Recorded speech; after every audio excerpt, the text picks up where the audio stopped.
Oh, mi buen Jesús, ¿qué puedo hacer por ti? ¿Qué quieres tú de mí? Quiero que estés feliz. Mi tiempo te daré, mi vida cambiaré. Dime qué quieres tú, anda, dímelo ya.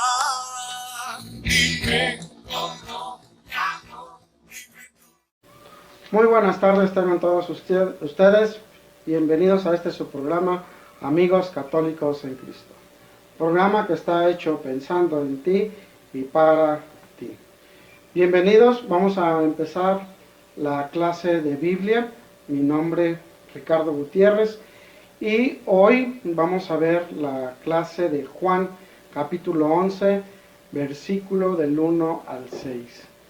Y que vamos a hablar pues de la resurrección de Jesús, resucita a Lázaro.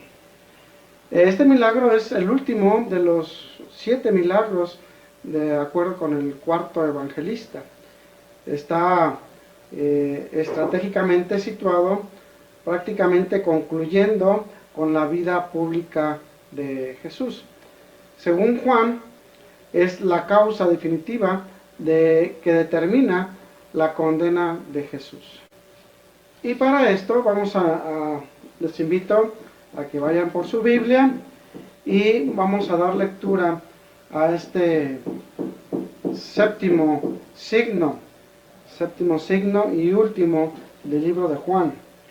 Y dice: un hombre llamado Lázaro estaba enfermo, era natural de Betania, el pueblo de María y de su hermana Marta. María, cuyo hermano Lázaro estaba enfermo, es la que ungió al Señor con perfume y le secó los pies con sus cabellos. Sus hermanas mandaron a Jesús este mensaje: Señor, tu amigo está enfermo. Jesús, al enterarse, dijo: esta enfermedad no terminará en la muerte, sino que tiene como finalidad manifestar la gloria de Dios. A través de ella se dará también a conocer la gloria del Hijo de Dios. Por eso, Jesús, aunque amaba a Marta, a su hermana María y a Lázaro, se quedó en aquel lugar otros 2 días después de haber oído que Lázaro estaba enfermo. Hasta aquí es lo que vamos a ver este texto bíblico de Juan. Y pues ahora sí que en estos 6 versículos nos van a surgir muchos preguntas, dudas en estos 6 versículos. Y pues uno de ellos sería: ¿cuál es el propósito de este capítulo? ¿Cuál sería el propósito? Bueno, vamos a resumirlo en varias partes, varios propósitos que marca Juan. El primero de ellos sería la prueba definitiva para los judíos de que Jesús es el Cristo de Dios. Juan no recoge muchos milagros, más bien son muy pocos los milagros que ante la muerte de nuestro Señor Jesucristo solamente relata 7 milagros. Y este es el último de ellos, el que vamos a ver el día de hoy. En el Evangelio de Juan, los milagros nos llaman signos, son signos y apuntan a una dirección que tiene un propósito. Entonces, para mí los signos que marca Juan vienen siendo como credenciales. Los milagros son como las credenciales de un embajador que viene de otro país, por ejemplo Estados Unidos, que viene a México y presenta unas credenciales. O también puede decirse que la credencial que nos da el Instituto Bíblico Católico y que nos acredita como maestros de Biblia, ¿verdad? Entonces, con estas credenciales ya me puedo dar a conocer de que soy maestro de Biblia. Bueno, así los milagros o los signos prueban que Jesús era el enviado del Padre. Y estas credenciales que Jesús nos presenta es más que suficiente.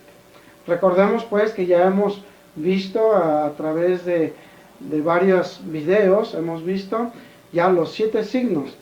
Recordemos un poquito de ellos. El primero es que convirtió el agua en vino.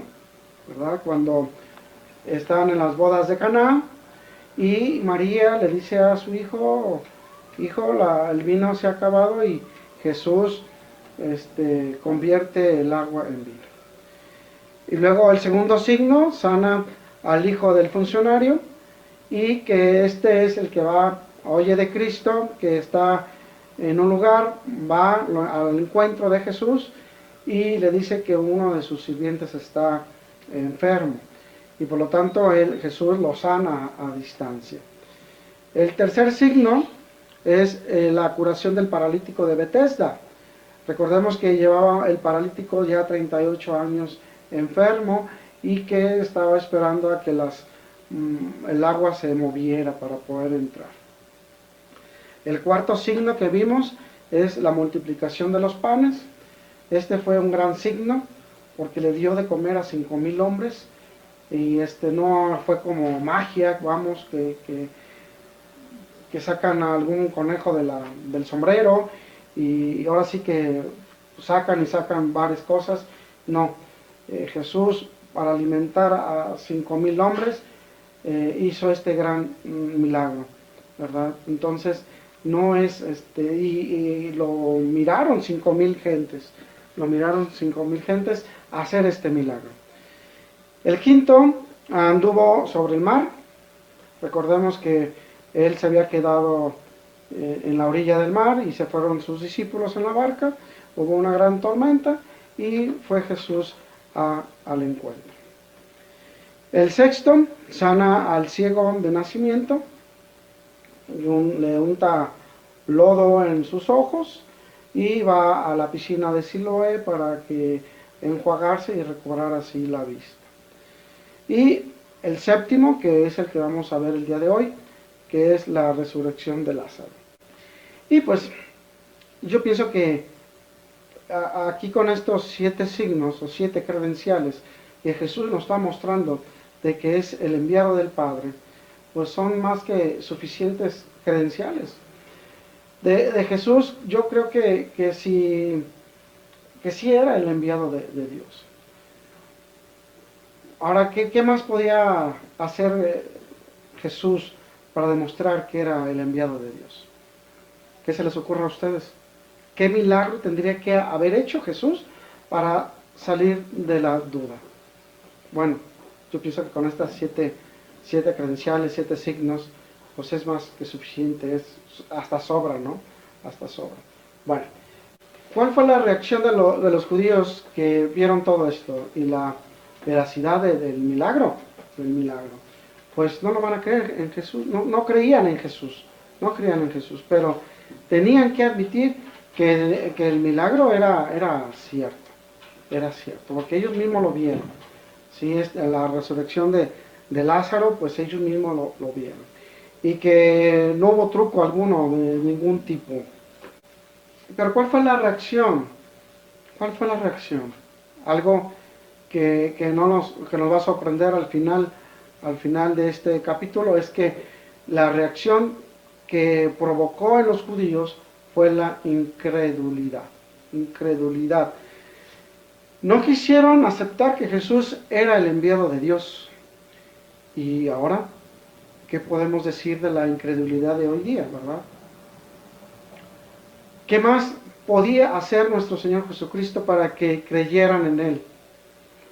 ¿Cómo podían cerrar sus ojos a la evidencia y a las credenciales que ya nos han demostrado, ¿no? Que ya nos han ahí enseñado Jesús? ¿Qué evidencia? Pues ahora sí que los hombres no se convierten por falta de pruebas, porque la evidencia está, sino que su corazón está muy duro.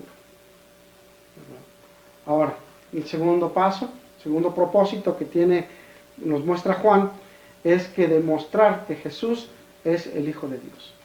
Y para esto, ya lo hemos marcado en cada uno de los signos, que ese es el propósito de Juan. Recordando un poquito más, nos vamos a ir al versículo de Juan 20, versículo 30 y 31.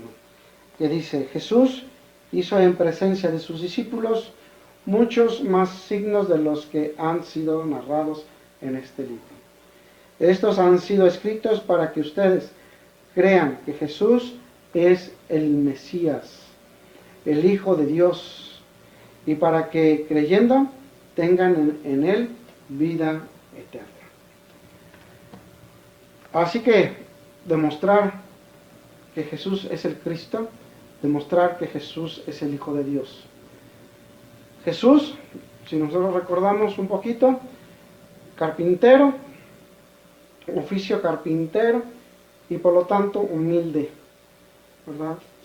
¿Cómo podía haber sido Jesús el Cristo, el Hijo de Dios? Simple carpintero. Y le agregamos, aparte que es de Nazaret, vivía en Nazaret. Recordemos que es una aldea de mala fama, que Galilea, zona hasta despreciada por los mismos judíos. Hijo de Dios, ¿verdad? El Hijo de Dios. ¿Pero qué significa es el Hijo de Dios? Pues para los judíos está muy claro. Y para nosotros debe de estar claro también. Decir que era Hijo de Dios quiere decir que era Dios. Que era Dios, que participaba con las mismas naturalezas de Dios. Como hijo de hombre, pues hijo de hombre. Cuando Jesús decía, soy el Hijo de Dios, así lo entendieron los judíos, que quisieron matarlo por blasfemo, el Hijo del Padre. Dios es el Dios mismo, ¿no? Un hombre que hace lo de un hombre. Entonces, nosotros como hombres no tenemos gran capacidad para eso. Jesús hizo cosas que nadie más ha podido hacer. Y esta que vamos a estudiar es una de ellas. ¿Ustedes conocen a alguien que haya resucitado un muerto y que llevara 4 días ya de muerto? Pues nadie. Entonces, este milagro nos va a demostrar que Jesús es el hombre, pero que es mucho más que eso, que es el Hijo de Dios. Sus obras acreditan realmente que es Dios, además de hombre. Muy bien, entonces espero que hasta aquí vayamos bien. Y el tercer propósito que nos marca Juan es manifestar la gloria de Dios, que nos marca en el versículo 4. ¿Y qué es la gloria de Dios? Mucho hablamos de la gloria de Dios, la asociamos con una luz resplandeciente, un fuerte viento, ¿verdad? Algo espectacular. Pero la gloria de Dios es la manifestación de los atributos de Dios, o sea, el carácter de su persona. Cuando Dios revela algo de Él, es en esencia. Por ejemplo, Moisés en el Éxodo se aparta de la gente y le dijo a Jesús, muéstrame tu gloria. Éxodo 33.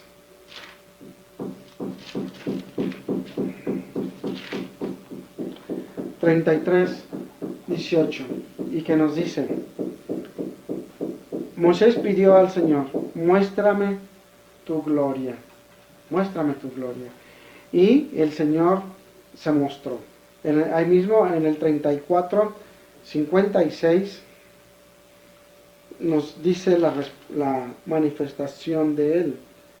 Nos dice en este paso, dice, el Señor descendió sobre una nube y se quedó allí junto a él. Y Moisés invocó el nombre del Señor. Entonces pasó el Señor por donde estaba Moisés, clamando, el Señor, un Dios clemente y compasivo, paciente, lleno de amor y fiel. Entonces aquí ya nos está revelando el carácter de Dios, que hizo a Moisés.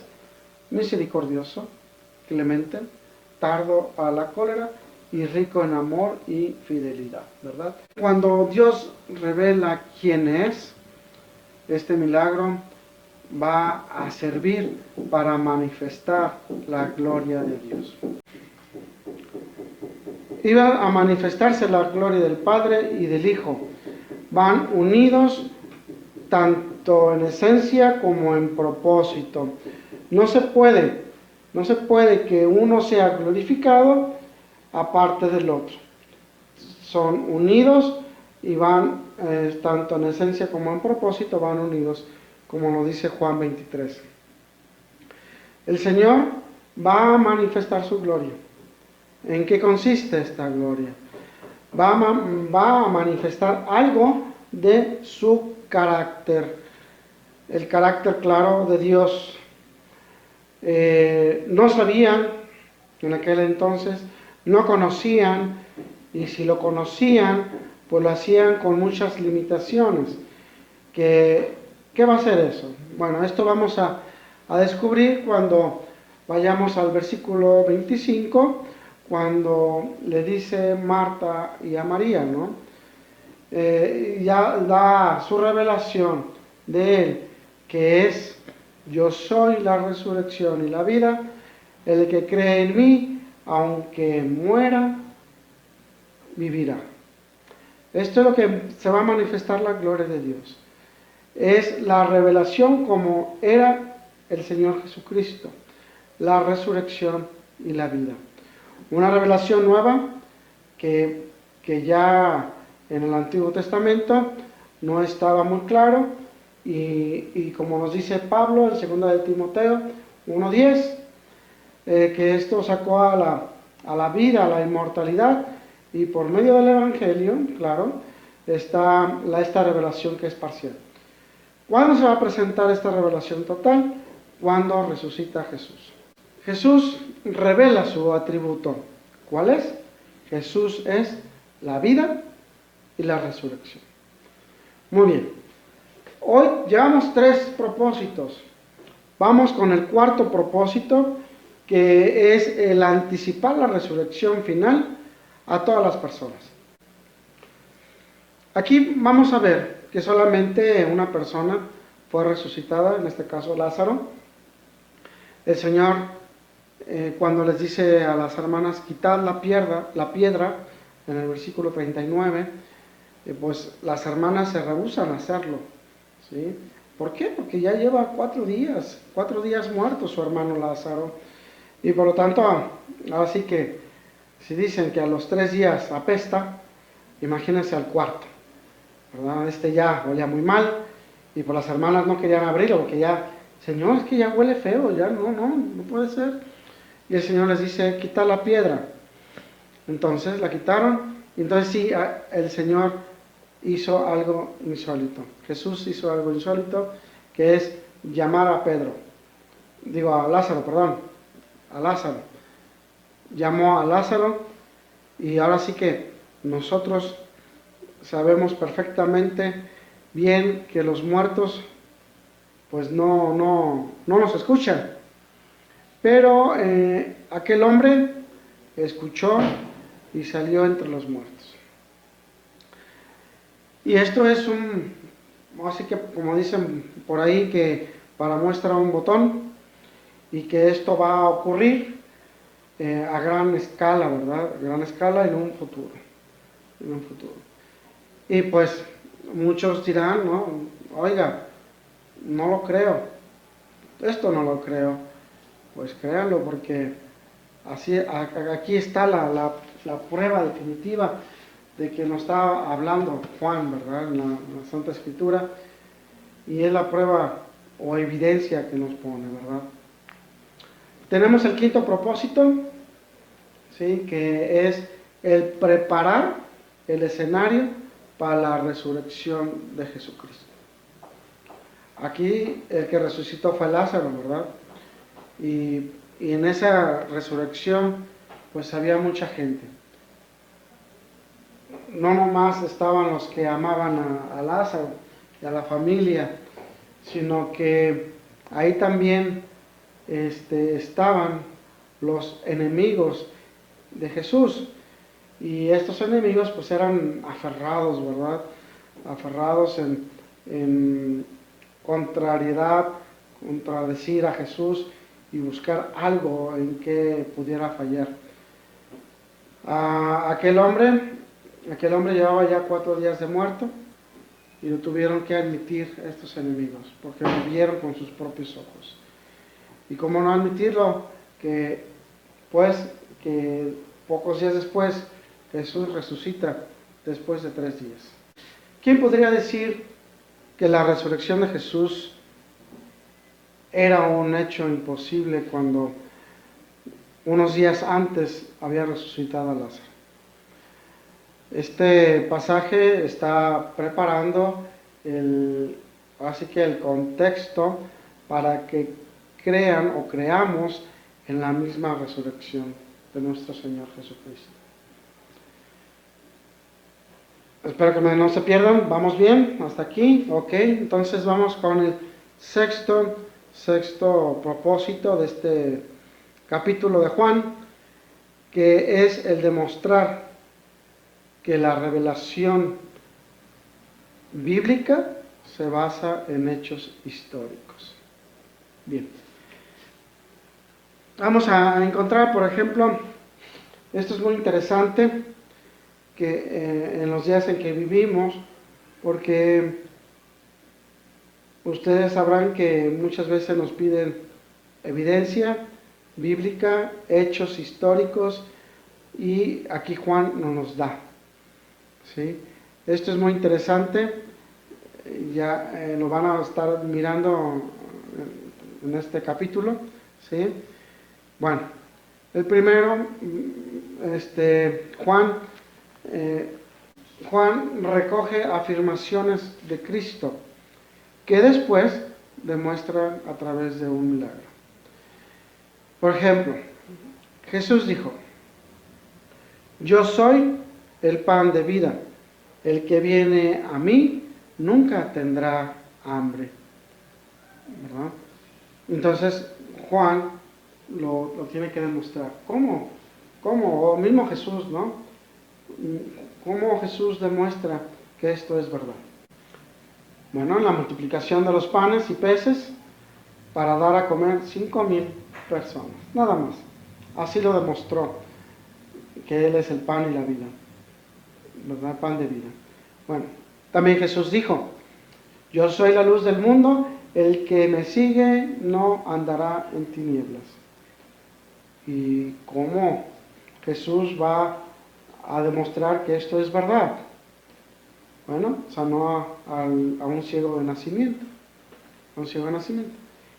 Y tenemos otro ejemplo que dice: Jesús dijo: yo soy la resurrección y la vida. Difícil, ¿no? Difícil. Yo pienso que este es el mayor de los milagros o signos. ¿Y cómo demostrarlo que es verdad? ¿Cómo demostrar que es verdad? Y Jesús lo demostró resucitando a un hombre que llevaba 4 días de muerto. Así ya lo creemos, con hechos históricos, donde Juan se recoge afirmaciones y todavía lo da con hechos históricos.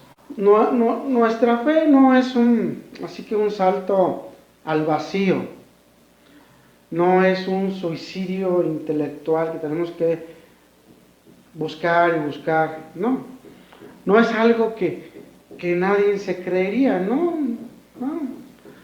La fe cristiana no es creer en lo que no se ve.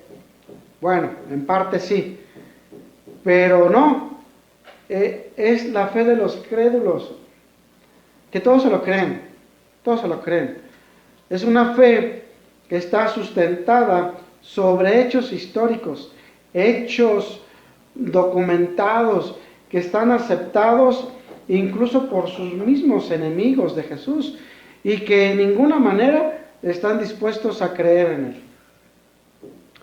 Así que la fe cristiana se distingue por afirmaciones y hechos.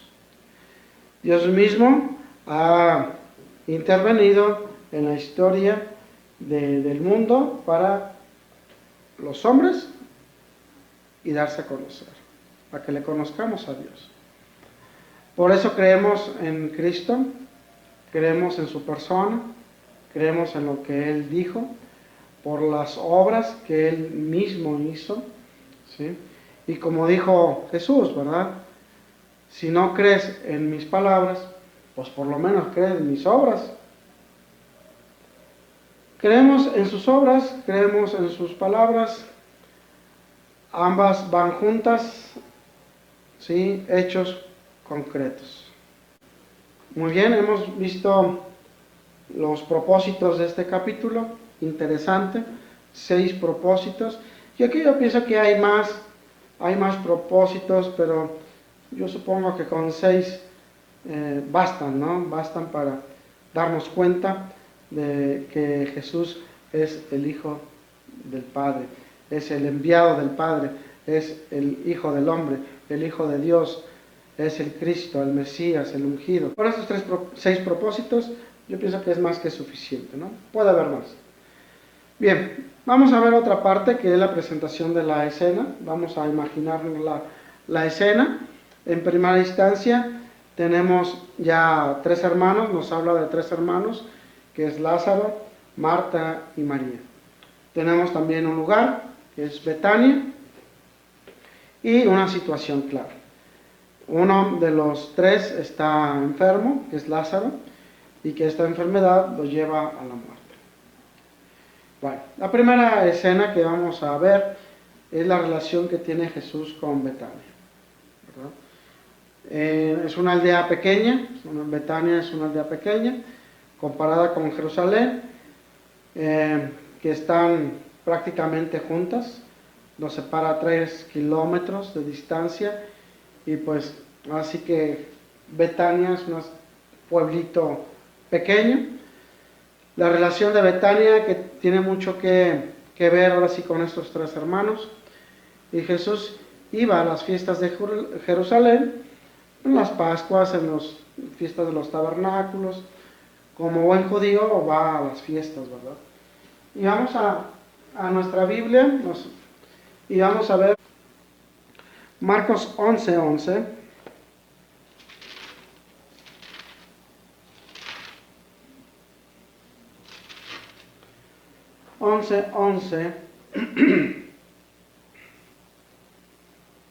Y dice: cuando Jesús entró a Jerusalén, fue al templo y observó todo a su alrededor. Pero como ya era tarde, se fue a Betania con los 12. En Betania el Señor y sus apóstoles, así que se hospedaban en la casa de Lázaro, Marta y María. Y vamos ahora al versículo, a Lucas 10:38, que damos lectura. Mientras iban caminando, Jesús entró en un pueblo, y una mujer llamada Marta recibió a su casa. Tenía Marta una hermana llamada María, que sentada a los pies del Señor escuchaba su palabra. Marta, en cambio, estaba atareada con todo el servicio de la casa. Así que se acercó a Jesús y le dijo: Señor, ¿no te importa que mi hermana me deje sola para servir? Dile que me ayude. Pero el Señor le contestó: Marta, Marta, andas inquieta y preocupada por muchas cosas, cuando en realidad una sola es necesaria. María ha elegido la mejor parte y nadie se la quitará. Entonces nos habla de Betania, también este pasaje, ¿sí? De María y Marta, muy conocido por todos nosotros. Fue también en Betania donde María ungió los pies de Jesús. Fue en Betania que salió a hacer su entrega triunfal en Jerusalén, y el Señor también fue en Betania, alrededor de Betania, donde ascendió al cielo. ¿Qué sabemos de Betania? Bueno, la verdad es, habría pasado a la historia como muchas otras aldeas, con muchas aldeas que no sabemos absolutamente nada.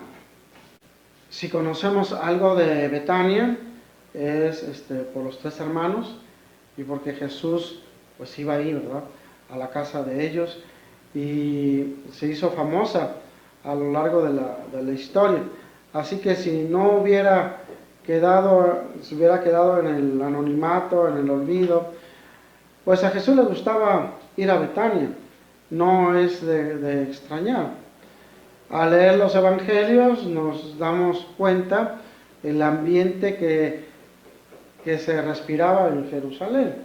Un ambiente pesado, cargado. Cuando Jesús iba al templo, pues allí estaban todos los judíos. Estaban los fariseos, los seduceos, los escribas, o sea, todos los judíos. No faltaba nadie. Todos ellos buscaban un punto para acusar a Jesús. En una palabra, para enfrentarlo contra el pueblo o a Herodes. Una y otra vez le preguntaban, ¿y tú qué dices de esto? ¿Es lícito? Bueno, ustedes saben, ustedes lo han de recordar que les preguntaban esto. Bueno, ¿cómo iba a desear quedarse Jesús en ese ambiente tan hostil? Podemos imaginarnos una vez que acabada la predicación en Jerusalén, pues se fuera hacia Betania, que lo separaban 3 kilómetros de distancia. Porque el hogar de Lázaro, pues ahora sí que ahí Jesús se encontraba como si fuera un oasis de paz después de las duras jornadas que se vivían en Jerusalén, ¿verdad? El Señor disfruta con aquellas personas y aquellos lugares que lo reciben con amor. Bueno, hasta la revelación de Betania. Hoy pasamos a la relación que hay de Jesús con Lázaro, Marta y María. Bueno, el Señor amaba a estos tres hermanos, ¿verdad? En el transcurso de este capítulo nos vamos a dar cuenta de cuánto lo amaban a Jesús. El versículo 5 nos dice: por eso Jesús, aunque amaba a Marta, a su hermana María y a Lázaro, o sea, los amaba. Y lo mismo en el 36 podemos encontrar este pasaje. Entonces Jesús comenzó a llorar. Los judíos comentaban cómo lo quería. O sea, vamos a encontrar también en el 3 lo podemos checar. Sus hermanas mandaron a Jesús este mensaje: Señor, tu amigo está enfermo. O sea que también lo encontramos en esta parte, que tanto amaba.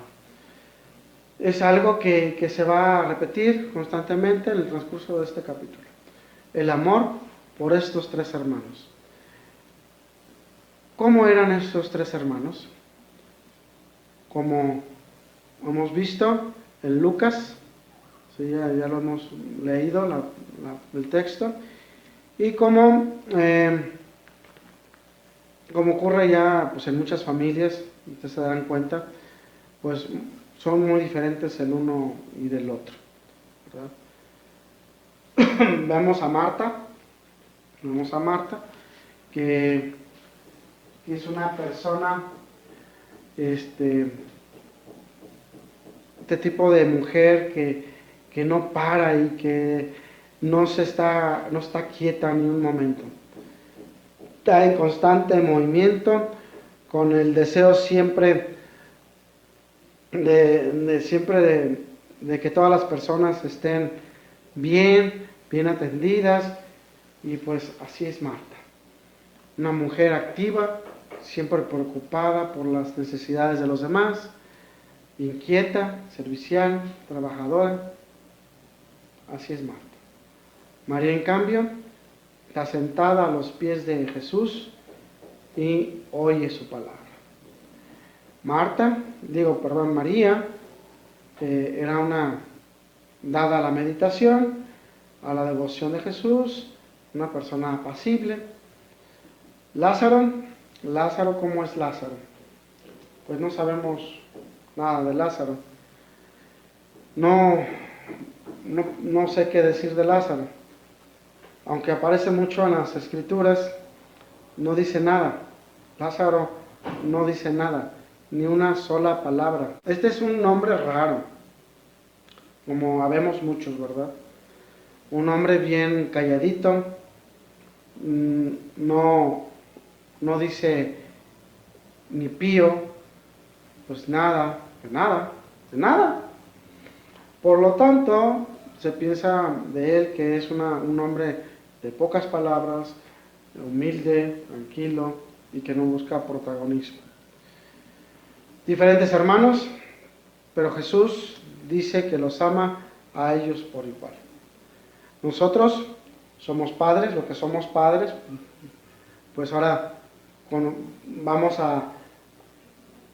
sabemos de qué estamos hablando, o saben de qué estamos hablando, ¿sí? Que los que somos padres, pues cometemos muchas veces ese pecadillo de favoritismo con algunos de nuestros hijos, ya que tienen diferentes carismas, diferentes caracteres, ¿sí?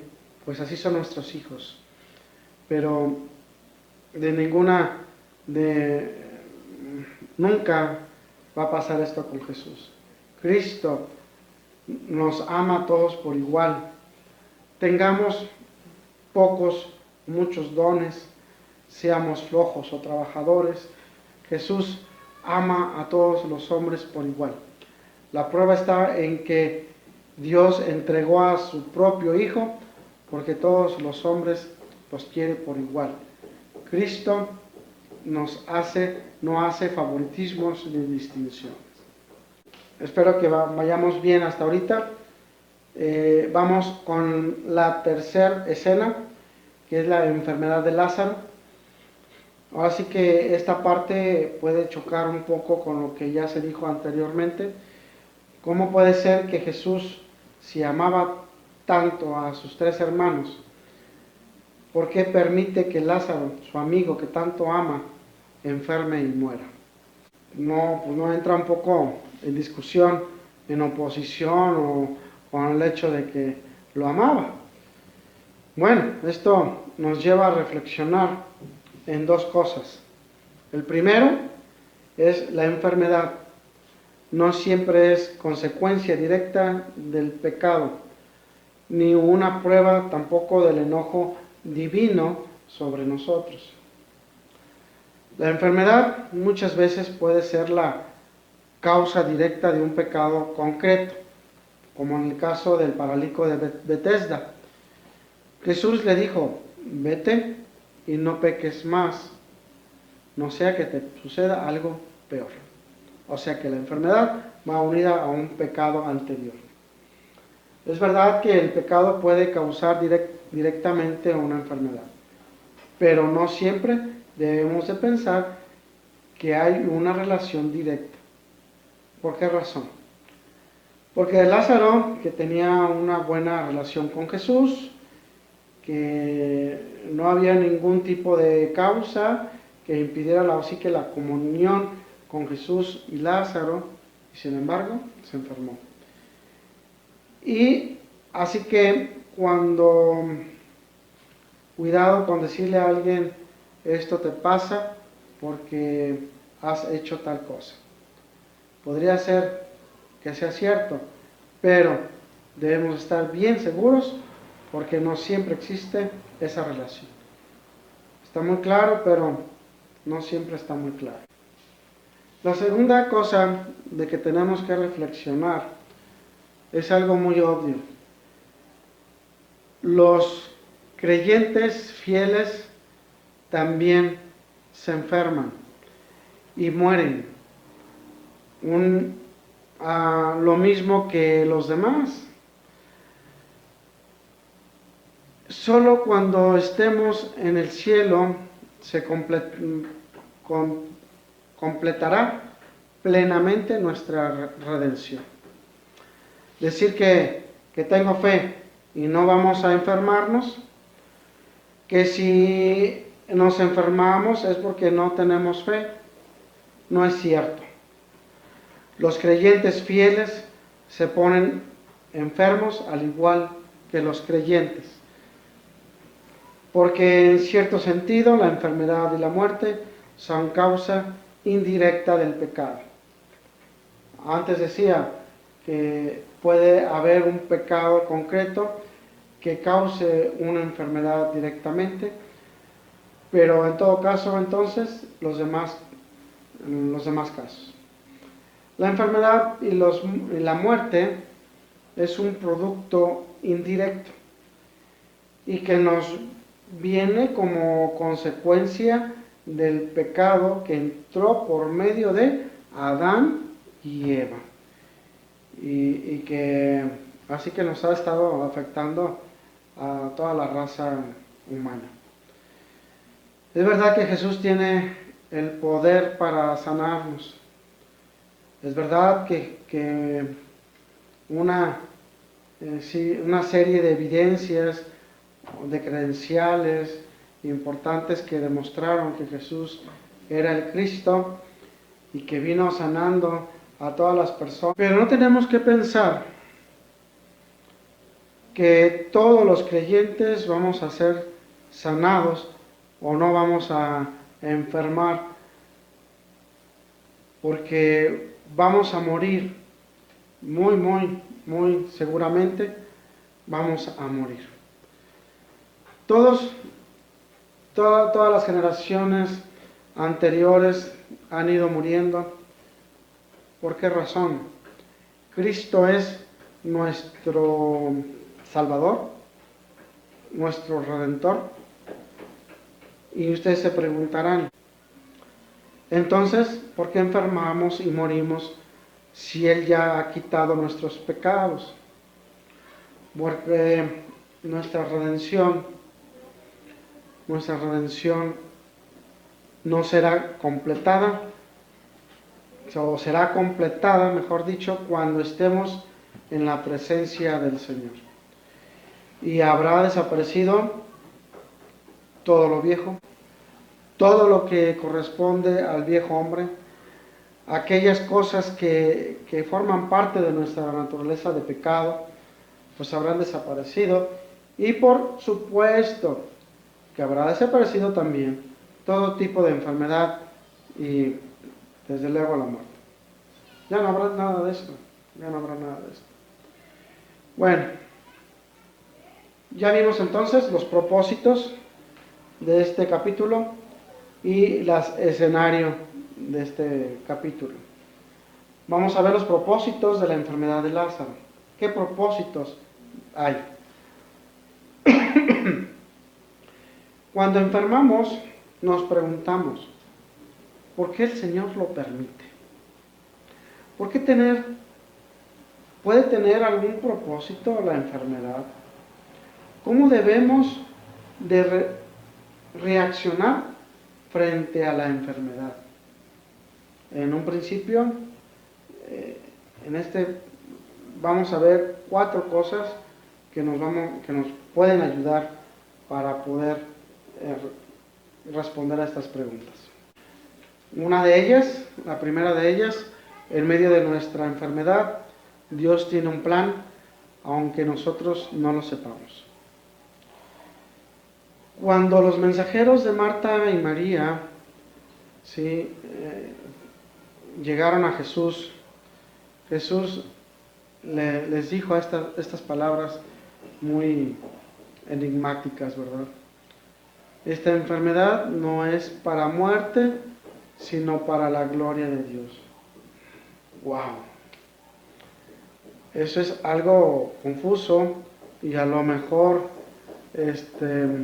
desorientó a los mensajeros. Y cuando estos llegaron con Marta y María, pues igual, ¿no?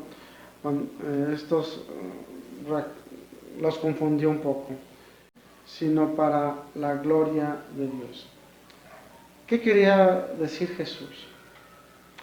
Si al fin y al cabo Lázaro murió, después lo resucitó, sí, pero realmente murió Jesús, Lázaro. Lo que quiso decir Jesús es que que el resultado final iba a ser la muerte, sino que iba a ser la resurrección. Él iba a intervenir para resucitar. La muerte no iba a adueñarse de Lázaro. El sepulcro no iba a lograr retener por mucho tiempo a Lázaro, porque Jesús lo iba a sacar de ahí. Bueno, está claro, ¿verdad? Muy claro. Y nos preguntamos, ¿por qué Jesús no los dijo así de claro? Ahora, pudo haberlo dicho también cuando llegaron los mensajeros de Jesús y les dijo, tranquilos, tranquilos, ya sé que Lázaro está enfermo, es más,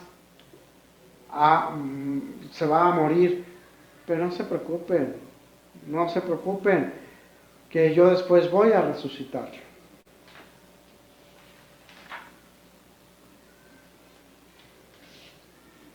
Así de sencillo, así de fácil, pero Jesús no lo hizo.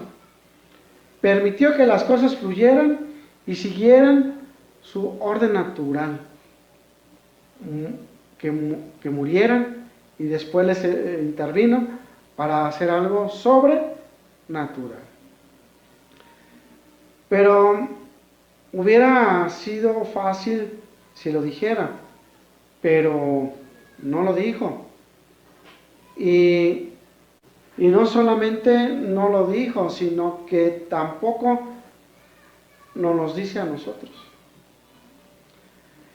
Cuando usted y yo sufrimos enfermedades o estamos cerca de la muerte, o conocemos a alguien de nuestra familia, nuestros amigos cercanos, que queremos mucho, y nos preguntamos, ¿por qué? ¿Por qué?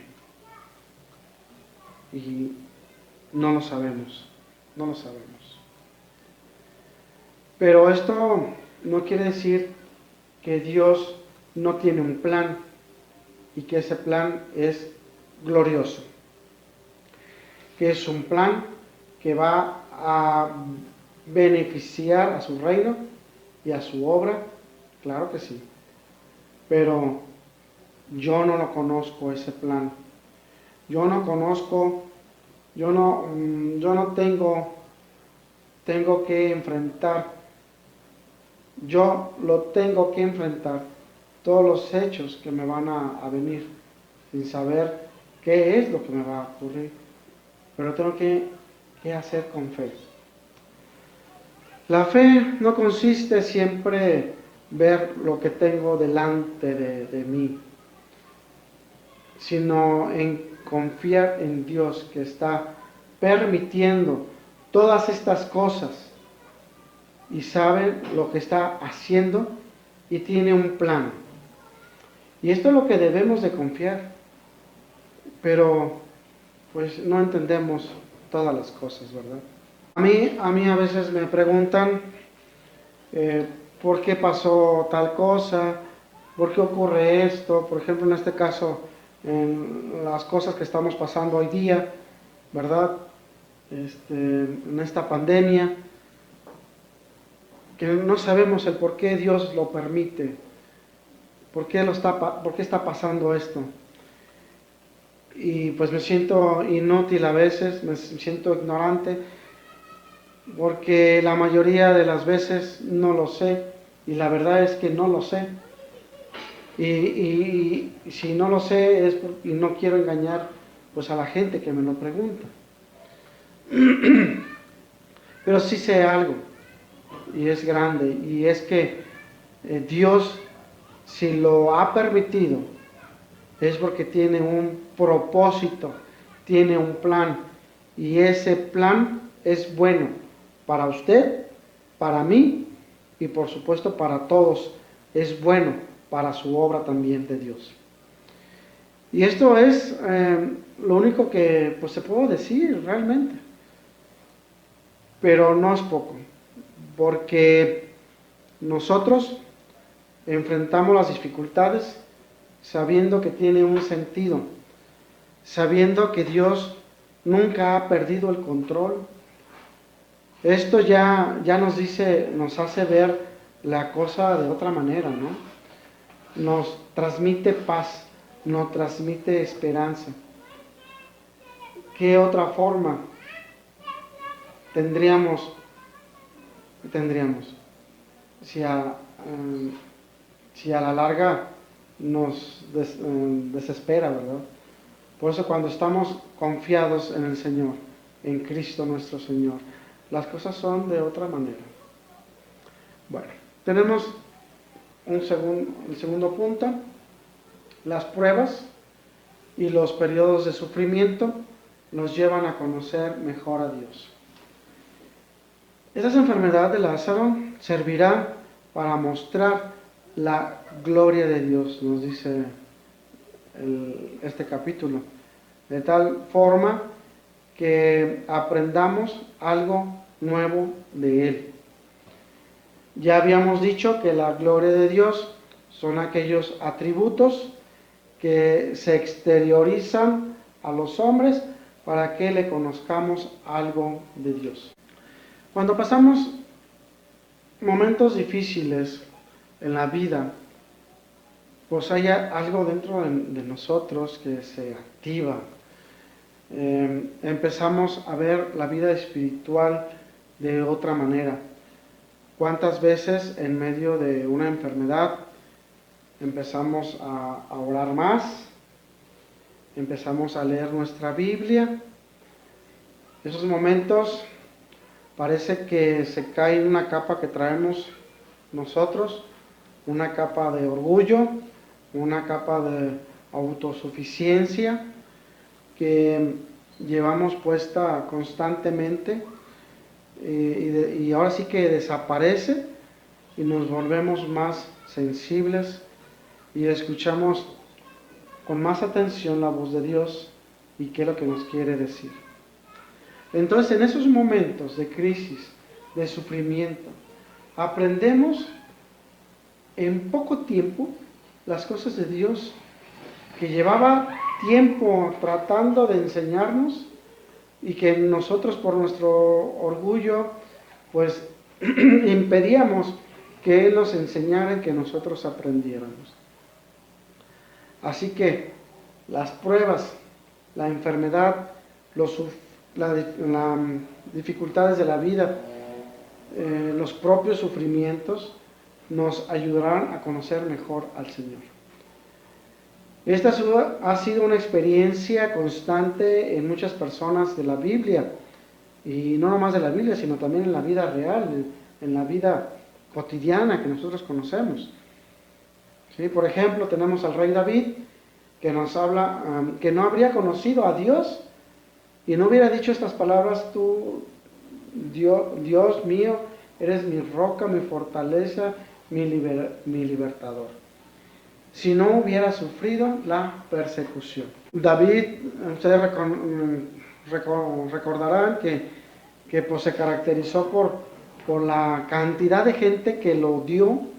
Un ejemplo, Saúl, el rey Saúl, su propio hijo Absalón, que es su tercer hijo de David, consejeros, etcétera, etcétera. Y también tuvo, claro, de personas muy buenas que lo amaban mucho.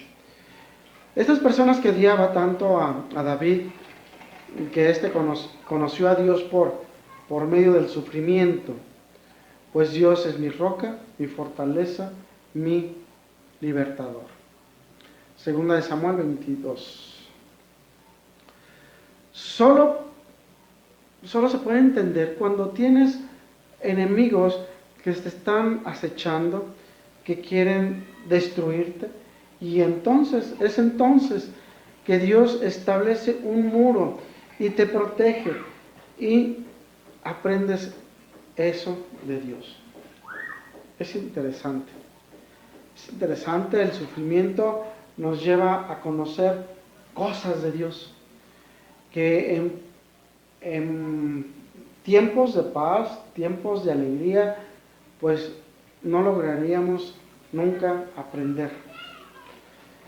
Del mismo modo, Abraham no habría conocido a Dios y habría dicho: el Señor provee, ¿verdad? Ustedes recordarán esta historia cuando Abraham pone a su hijo en el altar, llevando su cuchillo en mano, queriendo sacrificar a su hijo a Dios, ¿verdad? Y Dios le detiene la mano: ya sé que eres fiel, ¿verdad? Y Dios provee con un cordero. Pero conoce a Dios a través del sufrimiento, que iba a matar a su hijo amado, de su único hijo que tanto amaba, ¿verdad? Entonces, dentro del sufrimiento. María, uno de los tres hermanos, ¿por qué unge los pies de Jesús para la sepultura? Porque se dio cuenta María de quién era y qué iba a hacer. ¿Y cómo lo aprendió? Pues lo aprendió en la escuela del sufrimiento. Después de haber pasado de la muerte, la enfermedad de su hermano Lázaro. Palabras, las pruebas nos ayudan a conocer mejor a Dios.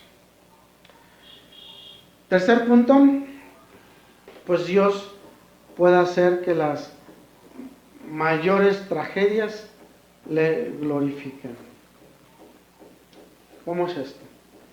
Que mayor tragedia, que mayor que sea la muerte. Que se muera un hermano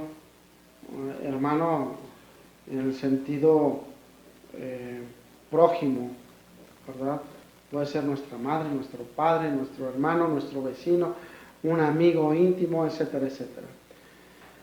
Hay tragedias muy, muy duras en la vida, y esta es una de ellas, ¿verdad? La muerte. Sin embargo, Dios iba a hacer que esa tragedia tan dolorosa, se convirtiera en algo maravilloso, tan grande, tan glorioso, como la resurrección de Lázaro.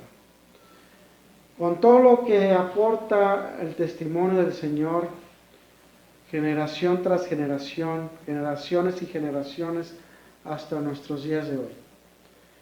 Dios convierte las mayores tragedias del ser humano en grandes bendiciones para ello y muchos más.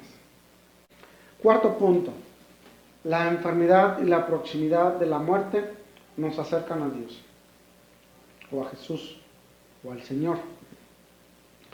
La enfermedad y la muerte nos hace más sensibles. Y también la muerte, cuando se está acercando, uno se da cuenta que, aunque hemos sido duros toda la vida, y pues yo creo que conocemos más de alguno de nosotros que sea así, ¿verdad? Duros de corazón. Que han sido duras estas personas toda su vida y que no han querido saber nada de Dios. Pero cuando se acerca el momento, el umbral, y tienen que dar así que el paso decisivo, que se acerca la muerte, pues ahora sí que empezamos a hablar, pensar, comportarnos de diferente manera, diferente forma. La muerte y el sufrimiento ahora sí que nos acercan a Dios, nos hace sentir nuestra debilidad, nos hacemos autosuficientes, no somos autosuficientes como lo creemos tantas veces. Nos hace sentir el momento de pedir cuentas ante el Señor, ante Dios. Se acerca constantemente este tiempo, pero este tiempo es para prepararnos, para arreglar nuestra situación con Él y estar mejor con Él. ¿Sí? Bueno, hay que arreglar nuestras cosas en esta vida y no esperar a que algo suceda. dale un like a este video, compártelo con tus amistades, con los que quieran, estén interesados en escuchar la palabra de Dios, aprender algo de. Y pues, por el momento, se despide de ustedes Ricardo Gutiérrez, y recuerda que Cristo vive en tu corazón.